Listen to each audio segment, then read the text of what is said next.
నైపుణ్యం అనేది ఏకీకృతమైనటువంటి శక్తితో కూడినటువంటి బుద్ధి, అనుభవం, ఆసక్తి. అలాంటి నైపుణ్యం ఆంధ్రప్రదేశ్ రాష్ట్రంలో ఉన్నటువంటి ప్రతి విద్యార్థికి ఉండాలని, ఆంధ్రప్రదేశ్ నైపుణ్య ఆంధ్రప్రదేశ్ గా మారాలని జగన్మోహన్ రెడ్డి గారు ఎన్నో సంస్కరణలు తీసుకొచ్చారు. ఒకవైపు చంద్రబాబు నాయుడు గారు స్కిల్ డెవలప్మెంట్ పేరుతో 3,500 కోట్ల రూపాయల స్కామ్ చేస్తే, జగన్మోహన్ రెడ్డి గారు విద్యార్థులకు, యువతకు స్కిల్ డెవలప్మెంట్ అవ్వాలని అసెంబ్లీ నియోజకవర్గ స్థాయిలో 193 కేంద్రాలు పెట్టారు.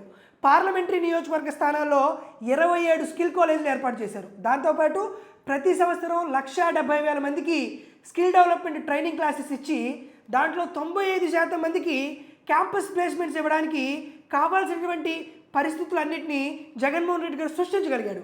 మైక్రోసాఫ్ట్ లాంటి ఒక లెజెండ్ సంస్థతో 40 క్రాష్ కోర్సెస్ని ఏర్పాటు చేశాడు.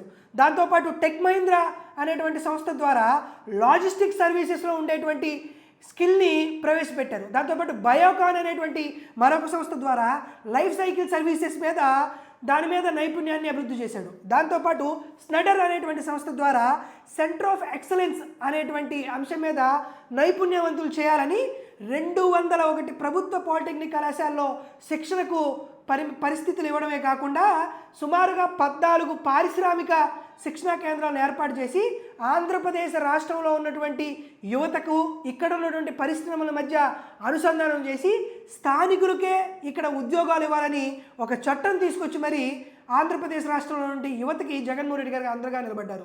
నైపుణ్య ఆంధ్ర కావాలంటే ఫ్యాన్ గుర్తుకు ఓటేయండి, జై జగన్ అని నినాదించండి.